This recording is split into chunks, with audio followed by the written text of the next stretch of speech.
Representing the Wawa Shriners of Saskatchewan, I have Bob Keep today on our show to talk a little bit about the Canada Remembers Air Show and the Shrine Club's involvement. Bob, thank you for joining us today. You're welcome, Randy. It's a great day to be here, and hopefully everybody will pick on this real quick because time's flying, and I think we got about 33 days left.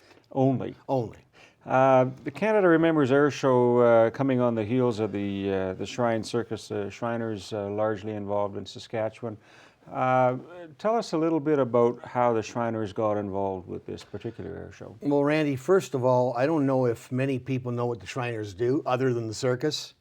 If you ask little kids like we did last week when we were putting on a stop burn episode at one of the schools for kindergarten to grade 5, we found out that not only did they not know what the Shriners were, but when they saw that funny hat we usually wear, it's called a fez, most of the kids said, implied that that was from the circus. They thought that that was from the circus. So we know at least the kids are coming to our circuses.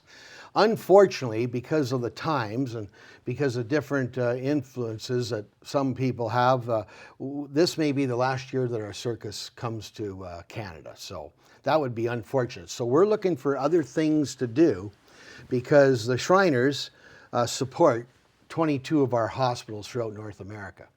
And I don't know if many people know that, but we have children's hospitals right from Montreal throughout the United States, Panama, Mexico. So it's quite extensive what we do for the children's hospitals. And those hospitals are not to conflict with other children's hospitals. So for instance, this August, and this is why we're involved in this air show coming up, this August, our national headquarters out of Tampa is going to be announcing the opening of our new hospital in Montreal. And that, it was, I think, around 1911 when the hospital first got there. But we've serviced over 5,000 kids in Saskatchewan since that hospital's opened.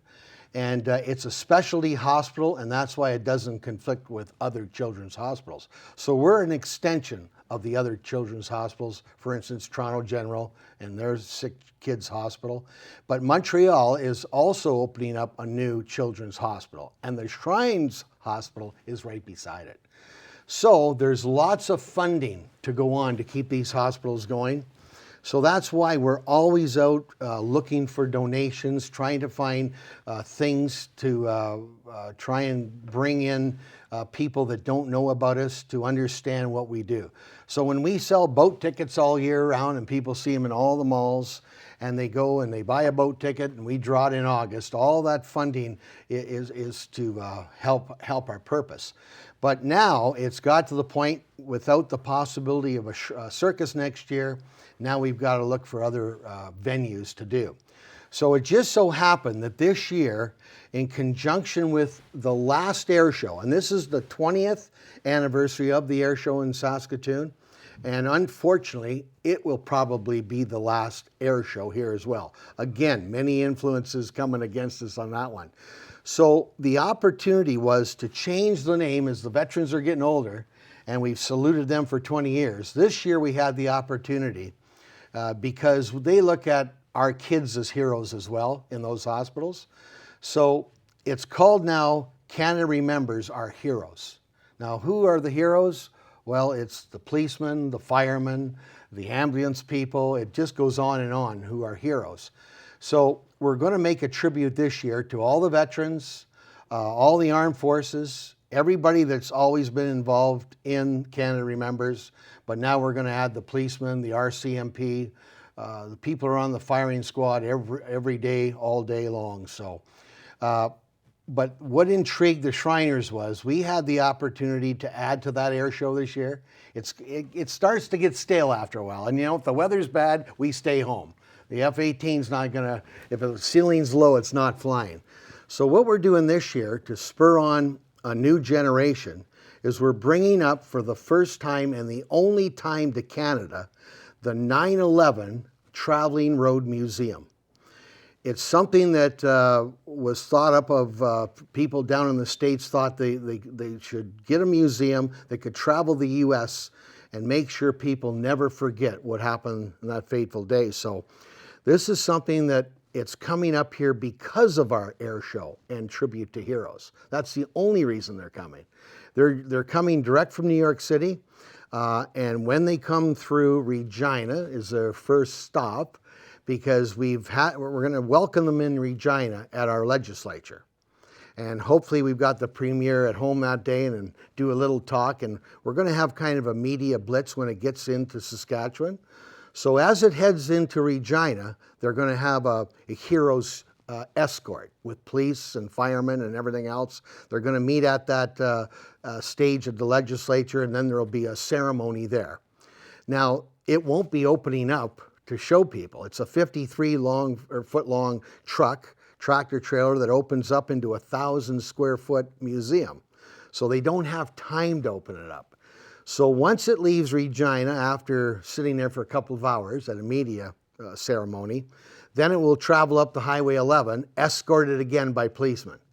And when it gets to the outskirts of Saskatoon, it will be met by an entourage of our media and our people, our firemen, our policemen, our Shriners. Now the Shriners and all them little cars we drive around in and all them little different motorized vehicles we have, we're going to have them out there. And we're going to escort that to our City Hall. And hopefully our City Hall will have the same kind of ceremonies that Regina puts on.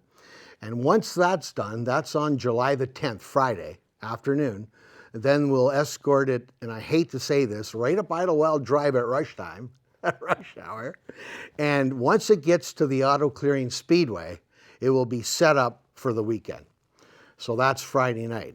So I think the reason the Shriners got involved, again, is because we're looking for ways and means to keep our hospitals going. So we're going to promote our hospital at the air show. We're going to have a hospital awareness tent so people understand what it is, and they can come down and chat with us. We're going to have some of our kids that are currently in the hospital there to put on some speeches and talk about things. But as the air show is first and foremost, we have the F-18s. We've got our what would you call it? Standalone snowbirds. I can't believe they're still flying, but they are. And we don't want this to be their last year, but we've got them to come out, and we've also got a parachute squad to come out as well. So for all the air show enthusiasts, that will be great. But then when the 9/11 museum is there, that will be, put it over the top. And then there'll be a lot of school kids that will come there that don't know what 9/11 is. They weren't born then, but they'll go through one heck of a history lesson. We're also bringing up 2 battalion chiefs that were there on 9/11 that were flying up here because they're not in a condition to drive, but they're going to be the guys touring people through that museum. So when people get into the gate, they pay one cost to get in. It includes everything. It's not like they've got to pay for the 9/11 to go through the museum. But if it rains, if it starts to sprinkle, what a place to be. So other than that, we're hoping kids come out. We've got fun things for the kids to do while their parents are watching the air show or what have you. So all the things I can think of to tell people, they'll see more to come on in the next couple of days about things that are going to happen. But we hope they can get their tickets either at Safeway, they can call the Shriners local office, or they can get a hold of any Shriner to find tickets. And the other thing we're doing, most people don't know that Shriners are Masons. We're also inviting our whole Masonic family throughout the province to bring their families out to this air show. So it's certainly going to be special. And for people that like Remembrance Day, this is like having Remembrance Day in July. We'll have all the troops out and all the different legions, and the ceremonies will typically be the same as Remembrance Day. Only in July, and everybody will be sweating it out. And I guess we'll have different units from the Shrine from all over the province. We've invited units from the Shriners in local places like Winnipeg or Calgary to attend. And also, we're asking our brothers from the south, from the northern states, to come along too. So it's hard to say how many Shriners we'll have at this thing, but when people see fezzes, they'll know what it is. I think that just before we close, that the opportunity for Saskatchewan to come together and rally around our heroes and do this, I think, is a testament to the good work the Shrine Clubs do across the province. But Bob, I want to thank you and the Wawa Shriners of Saskatchewan for all the work they've done for all the kids in the hospitals. and hopefully we'll have good weather and a good solid turnout. Absolutely, and we hope people come out in droves because we want them to understand what this fund is all about. Perfect. Thank you so Thank much. you, Randy. Right on. Thank you very much. Yeah.